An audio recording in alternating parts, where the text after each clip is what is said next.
Fala pessoal, estou de volta para falar um pouquinho do que rolou na rodada do fim de semana. Foram 8 jogos, tem bastante coisa para falar, mas antes, não se esqueça, já se inscreve aqui no canal para ficar de olho em tudo que a gente tem postado aqui. Estou tentando trazer vídeo toda semana sobre os jogos, sobre a pré-rodada, né, do que vai rolar no fim de semana.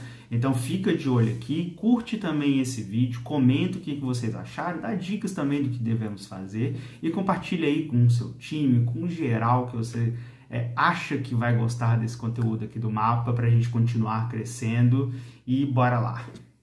Antes de ir para o primeiro jogo, só deixando um lembrete, eu já falei de tudo que rolou na partida entre Galo Futebol Americano e Rio Preto Whalers, né, válida pela Taça Brasil, um vídeo de mais de 20 minutos, lá eu falei do jogo, falei da questão do ex-quarterback do Galo, né, depois da derrota nessa partida. Então, clica aqui no canal, vai lá, assiste esse vídeo também, depois de assistir esse aqui, que ficou bem bacana, e comenta lá também o que vocês acharam desse jogão, da derrota do Galo, da terceira seguida e da vitória histórica do Rio Preto Whalers.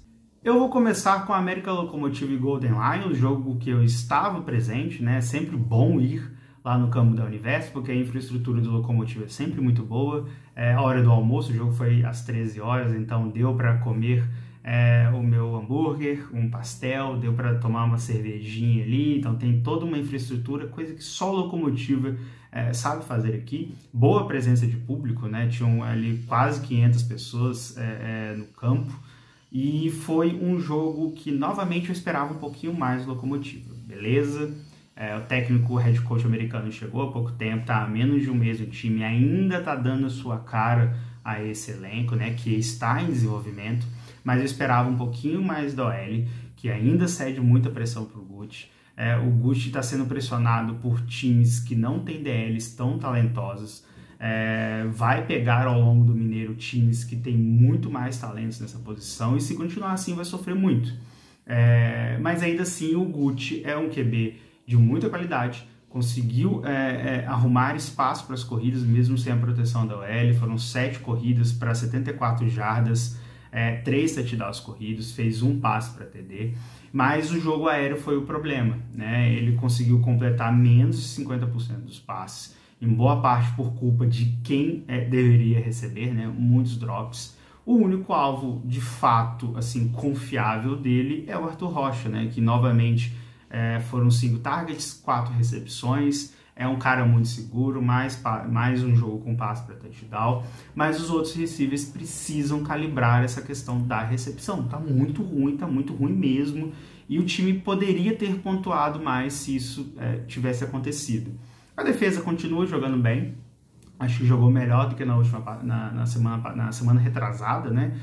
Conseguiu pressionar mais o quarterback, conseguiu interceptar, conseguiu forçar safety, conseguiu fazer com que o Lions não jogasse. Mas era o que a gente esperava do Lions também. O Lions ainda é um time aqui em BH de um nível bem mais inferior aos demais. É um time com jogadores mais jovens, com jogadores ainda mais em desenvolvimento, e um desenvolvimento até mais lento, porque tem alguns jogadores lá que a gente já acompanha aí há 2, 3 anos e parece que não subiu muito de nível.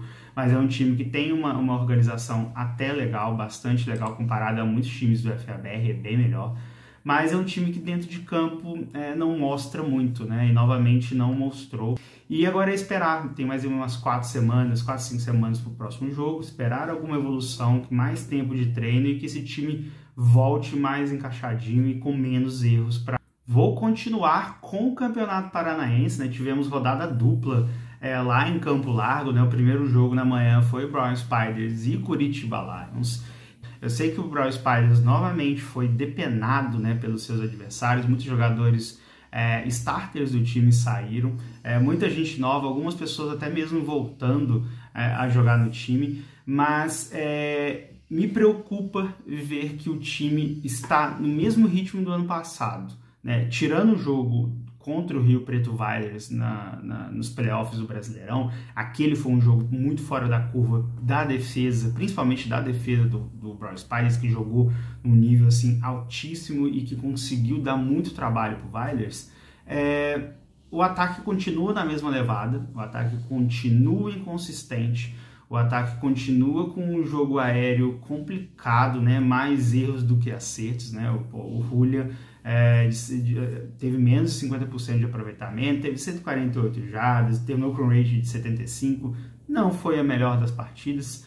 O jogo aéreo falhando bastante, né, na questão dos drops, assim como eu falei do Locomotiva.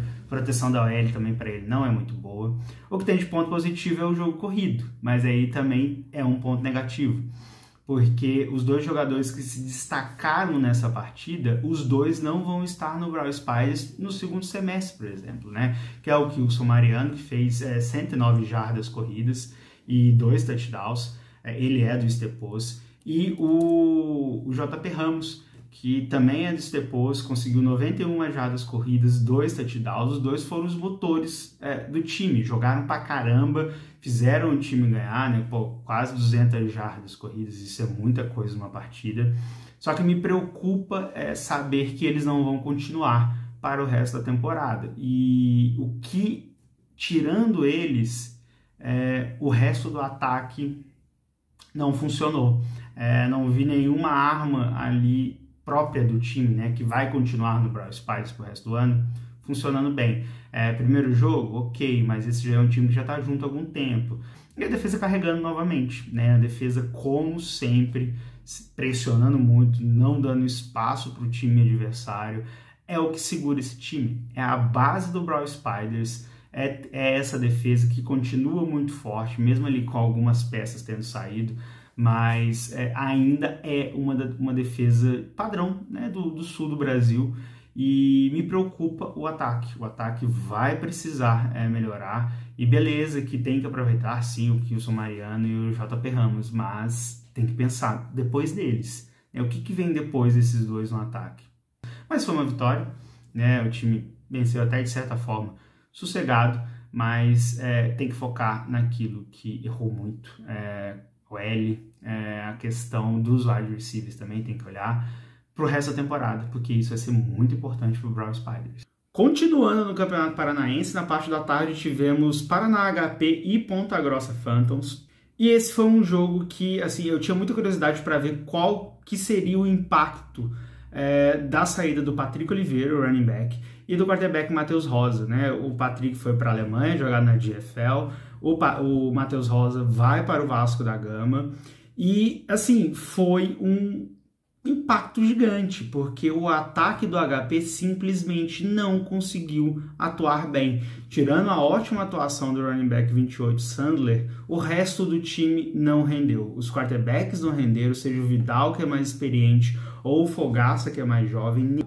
Os wide receivers não ajudaram também, né? Aí a saída do Du mostra muito isso. Acho que ficou muito mais concentrado no Jair e nem sempre o passe chegava bem. Não foi uma questão como no Locomotiva ou no Brawl Spiders, né? Que o passe chegava e os wide receivers não seguravam. Aqui foi diferente. Os wide receivers estavam na rota, estavam bem sozinhos, mas o passe não chegava.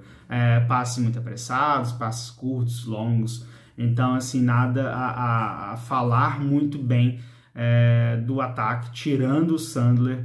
E também a OL não foi bem novamente, cedeu muitos sacks, né? E a defesa, mérito da defesa do Phantoms, tá? O Phantoms não se apequenou, é um time que voltou no ano passado, voltou muito bem. A defesa teve bons jogadores, teve com tackles, né? O número 11, que agora que eu não me lembro o nome dele, teve uma baita de uma partida, pressionou bastante, na secundária também conseguiu ir bem. Contra o jogo corrido, que foi, eu acho que o grande problema, né, que foi o motorzinho ali do HP, mas a apresentação do Phantoms, para mim, foi superior ao que eu esperava. A do HP, que foi muito ruim, e assim como o Brawl Spiders, o que segura esse time é a defesa, né? A defesa ainda tem muitas peças de altíssima qualidade. Tem o Lucas Gabriel, que além de ser um bom defensor, é um baita retornador, né? Fez um baita de um TD de retorno. Mas, diferente do Brawl Spiders, o Brawl Spiders ainda tem mais talentos, por exemplo, no ataque, para mudar isso, né? Eu acho que existe uma curva que o Brawl Spiders vai ter e que vai melhorar, vai chegar num ponto melhor do que eu olho para o HP e vejo, né? O HP, assim, ofensivamente, muito atrás, mas a defesa ainda vai segurar o piano, vai carregar esse time e nesses jogos com times menores eu acho que vence, ok. Mas quando chegar nos duelos mais complicados, olha, vai ser complicado esse time do HP conseguir uma vitória. Indo para São Paulo, vamos falar um pouquinho do que rolou na SPFL Série Ouro. Tivemos 2 jogos, começando por Santos Tsunami 6, Santo André Werewolves 0. Bom, esse foi um jogo decidido por 2 extra points, e 2 extra points após turnovers forçados pelo Tsunami, né? O primeiro, o Singu acertou um field goal após o Santos bloquear um field goal do Santo André, retornar, aí teve ali o seu drive, o time não conseguiu avançar e o Singu conseguiu capitalizar o field goal, deixando 3-0. O segundo field goal veio após uma interceptação retornada e depois novamente ele teve um drive que não conseguiu ir adiante e novamente o Singu acertou, deixando o placar 6-0, isso já no segundo quarto da partida. O segundo tempo inteiro não teve alteração no placar. 2 times que tiveram bons running backs correndo, né? O Querubim pelo lado do Werewolves e o Kaká pelo Santos foram os grandes destaques ofensivos, né, do time. Conseguiram boas jardas, conseguiram bons avanços, quebrando tackles, aproveitando os espaços, os poucos que surgiram, mas em boa parte das oportunidades onde teve grandes avanços, as faltas iam lá e anulavam e o time voltava e não conseguia avançar mais e aí basicamente morriam os drives, né? Inclusive teve um touchdown do Querubim que foi anulado por causa de uma falta, né? Então, se não fosse uma falta, o Werewolves poderia ter empatado ou até virado a partida. Mas, no geral, essa foi a dinâmica do jogo. Jogo corrido sendo totalmente predominante, o jogo aéreo bastante falho e com os QBs às vezes sendo interceptados de forma boba. Por exemplo, a primeira interceptação do alemão, ela foi uma bola desviada no meio do caminho e que sobrou para ser interceptada pelo defensor do Tsunami. Muitas faltas, né? O jogo caracterizado, acho que predominantemente pelas faltas, bastante faltas técnicas mesmo, né? Nada assim maldoso, mas é questão técnica e que tem sido muito comum no FABR nesse começo de temporada e em toda a temporada, né? É uma coisa que a gente sempre fala que tem que melhorar, mas nunca melhora. Os times parece que só pioram no quesito de faltas, e isso não é só desse jogo, tá? Isso aí para vários times de diferentes níveis de D2, D1, BF, A, tanto faz, esses times erram muito. Ainda na SPFL Série Ouro, tivemos o duelo entre Franca Carrascos e Cruzeiro Guardians. O Guardians foi o campeão da prata, né? Subiu, agora tá na segunda divisão ali da SPFL. E teve uma boa apresentação. Eu estava em dúvida de como que seria esse ataque do time sem o Bruno Monção, que foi o quarterback do time desde o começo, né, desde a sua fundação, e que agora saiu dessa condição de jogador e é o coordenador ofensivo do time, e o time foi bem, né? Não tinha escolha melhor para fazer do que o meu querido Lucas Fonseca, que já jogou aqui no Locomotiva, também no Volta Redonda Falcons, já estava no time na temporada passada, foi um dos grandes responsáveis pela campanha vitoriosa, né, na SPFL Série Prata, e ele estreou bem. Eu só não entendi muito bem porque colocaram um QB logo no começo, 17, não sei se era uma jogada ensaiada, né, mas o cara entrou uma vez e foi interceptado. Mas o Lucas teve um bom desenvolvimento, ele é um jogador muito alto, apesar disso bastante móvel, mesmo às vezes ele meio desengonçado, né? Ele passa muito bem também, tem uma envergadura muito grande, bem difícil de bloquear ele. Fez alguns passes bobos, eu acho que ele foi interceptado uma vez no final, assim, de bobeira mesmo, né? Mas o time variou bem o jogo corrido, jogo aéreo, acho que funcionou bem. Assim, o time avançou ainda mais, muito por faltas, né, do Franca Carrasco, time bastante faltoso, tanto defensivamente como ofensivamente. O Cruzeiro não ficou muito longe disso. E é Cruzeiro não por causa do time, é por causa da cidade de Cruzeiro, no interior de São Paulo. E assim, gostei bastante dessa variação, gostei da jogadinha marota ali também, né, com o João Adolfo alinhando próximo ao L e antes do snap, indo receber direto, né, o snap do center e correndo, nasceu um touchdown assim. Tiveram, acho que outras 2 vezes que isso se repetiu, achei bastante interessante. A variação de jogadas muito boa também. Ainda, lógico, tem alguns ajustes finos ali para fazer, mas no geral o time jogou bem, ofensivamente e defensivamente. Defensivamente foram 5 sacks e uma interceptação, né? Foi um festival ali de sacks contra o Carrascos, que não protegeu os seus QBs em momento algum, né? Seja o Jonas, que entrou ali, ficou revezando alguns momentos, ou o João Vitor, proteção zero para os dois. Precisa desenvolver bastante a OL, porque nenhum dos dois tiveram tempo nenhum. O João Vitor foi o QB que eu achei mais interessante, bastante atlético, bastante ágil, móvel também, conseguiu se livrar bem de algumas pressões e evitou ainda mais sacks, né? Algumas decisões, eu acho que por ele ser ainda, acredito que ele seja mais novo na posição, tomou algumas decisões ruins, acabou sendo sacado, bem próximo à endzone, mas no geral ele fez uma partida boa, foi o cara que fez o time avançar de fato e respirar um pouquinho na partida, né? Para que não fosse só sufoco o tempo todo. Conseguiu um passe para TD, correu para o TD, teve uma conversão de 2 pontos, sem dúvida foi o grande nome da partida, do time no caso, né, do Franca, mas a OL precisa melhorar, a defesa não foi mal, não foi 100% ruim, mas lutou ali para tentar bater de frente com essa variação boa do Cruzeiro Guardians, que para mim começou muito bem, tem que ajustar algumas coisas, mas eu acho que vem forte para ser uma das favoritas nessa série Ouro de 2023. Pela SPFL Série Diamante, tivemos um grande jogo entre Ocelotes e São Bernardo Avengers, muitas viradas, definido por 1 ponto ali no finalzinho do jogo, e são 2 partidas distintas dentro da mesma, né? O primeiro tempo foi completamente dominado pelo Ocelotes, que conseguiu imprimir o seu jogo corrido. A defesa do Avengers não conseguiu parar o Derão assim, em quase momento nenhum, né? Sempre cedendo muitas jardas, algumas faltas ali também prejudicando alguns avanços do time. O Derão sendo novamente muito superior aos seus adversários, né? Quebrando muitos tackles, e defensores não aprendendo a dar tackles corretamente em jogadores altos, fortes e muito físicos como o Derão. Dar tackle alto em cara assim não vai levar a lugar nenhum. Então, o Ocelotes conseguiu ir para o segundo tempo com uma vantagem de 17 pontos. O Avengers até conseguiu pontuar exatamente num fumble forçado e recuperado contra o jogo corrido, né, do Ocelotes. O time começou ali quase já na red zone. E, assim, eu ainda não entendo muito do porquê de continuar iniciando jogos com o Beto, sendo que o time com o Cauê funciona melhor, principalmente no jogo corrido, e tornando menos previsível, né? Aquela jogada que a gente já espera de jogo corrido, ou com o Noé ou com o Marco Aurélio. No primeiro tempo o ataque não funcionou bem. No segundo tempo, o Avengers voltou com o Cauê e aí o jogo aéreo começou a funcionar muito bem. Foram 3 passes do Cauê para touchdown, uma corrida do Marco Aurélio e o time conseguiu virar. E aqui vale dar o crédito para a defesa, que conseguiu forçar 3 fumbles no segundo tempo. No total foram 4 fumbles forçados e 4 fumbles recuperados.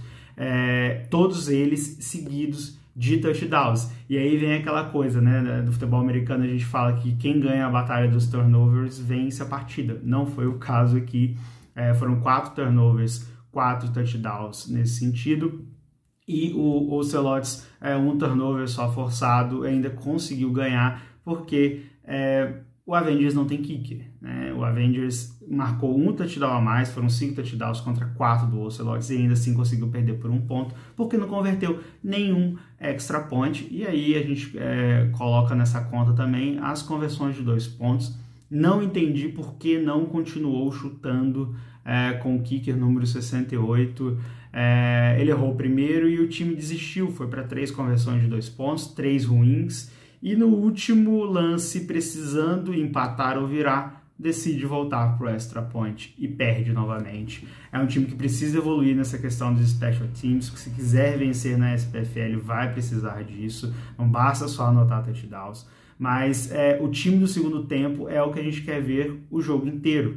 E aí, né, tem que acertar essa questão do Beto ou Cauê. Para mim, o Cauê é bem óbvio que tem que ser o titular, mas o time jogou bem no segundo tempo, conseguiu forçar fumbles, conseguiu pontuar, mas não conseguiu nada. E o Ocelotes precisa melhorar esse jogo aéreo, né? O jogo aéreo não completou nenhum passe. E como o Ornelas fala, o Derão é um jogador correndo e outro passando. Correndo ele é muito bom, tipo, é um jogador de elite correndo, mas passando é um QB comum do FABR. E tem que melhorar isso se quiser ganhar jogos grandes, porque torna muito óbvio a coisa, né? Mas foi um bom jogo, decidido ali no final. Avengers com 2 derrotas, o Ocelotes com 2 vitórias. O Avengers precisa vencer os seus 2 últimos jogos. E o Ocelotes precisa vencer aí um jogo, pelo menos, para conseguir aí uma boa posição nos playoffs da SPFL. Fechando aqui o nosso vídeo, vou falar de Corinthians Steamrollers e Leme Lizards. Foi um jogo, para mim, até acima do que eu esperava, principalmente ofensivamente do Corinthians, porque é QB novo, né? O Matheus Torres se aposentou, ele teve uma ótima temporada. O retorno do Lee, que já não joga desde 2020, quando ele se machucou, alguma coisa assim, foi boa. Eu esperava menos, realmente eu estava com uma expectativa bem baixa, mas o ataque jogou bem com o Camara, com o Ferrari também correndo como sempre, recebendo algumas bolas também. O Carioca jogou muito bem, foi uma baita de uma partida dele, está passando o ônibus do lado da minha casa. No geral, o ataque jogou bem, faltam, lógico, ajustes, mas isso é visível de um time que está se readaptando a um outro quarterback, né? O Lee não é um quarterback móvel como era o Torres, né? O Torres se virava muito quando vinha a pressão, era um cara que sabia improvisar muito bem essas corridas. Agora você não tem mais isso, então você tem que refazer o jogo que deu certo no ano passado. E isso é bacana, ver o Lee fazendo ali ainda, acho que o arroz com feijão, porque ele teve uma boa temporada em 2019, eu acho que ele ainda consegue dar mais para esse time. E a defesa jogou bem, mesmo ali com a ausência do Bro, que só deve voltar, se voltar no segundo semestre. A defesa jogou bem, conseguiu lidar bem com o perigo que é o JT, né? O JT eu acho que basicamente é um ataque que é ele e o Michael, né, são os dois jogadores ali que estavam se esforçando muito, não que os outros não tenham se esforçado, mas a gente dá para perceber, até mesmo na entrevista que o Ornelas fez com o JT, que ele estava muito chateado, realmente, né, deu um pouco de dó do cara, porque o cara, ele saracotia para tudo quanto é lado, é difícil de derrubar, é liso, mas basicamente é só ele, né, ele ali, depende bastante também de um jogo bom do Neto, mas no geral o ataque cometeu os mesmos, do Leme no caso, cometeu os mesmos erros que contra o Ocelotes, pouca proteção para o JT passar, JT tendo que resolver tudo. JT jogou na defesa, não entendi muito bem, complicado, o cara já faz tudo no ataque, também tem que fazer tudo na defesa, é difícil. Mas foi uma boa apresentação do Corinthians, o Leme continuou errando os mesmos pontos que fez contra o Ocelotes, a defesa ainda muito inconsistente, muito soft, o ataque ainda precisa dar mais tempo para o seu QB fazer o que ele sabe. Ele é um americano, mas também ele não é um deus, né? O cara pode se machucar, o cara vai se cansar, então tem que preservar esse jogador que é o talento do time. Então, assim, foi um jogo interessante, né? Gostei da atuação do Corinthians, 29 a 12, é um placar baixo? Né? Uma diferença pouca? Mas ainda assim o Corinthians mostrou o que tem, acho que dá para ver já o que dá para evoluir para as próximas partidas, e já começou bem, né? Uma vitória, agora o Lizards tem 2 derrotas, tá na mesma situação do Avengers, vai ter que vencer, é um duelo direto, né? Então um duelo ali até mesmo de quem pode cair ou não para a Série Ouro. E vamos ver os próximos passos e esperar essa evolução do Corinthians, que para a próxima partida volte ainda melhor.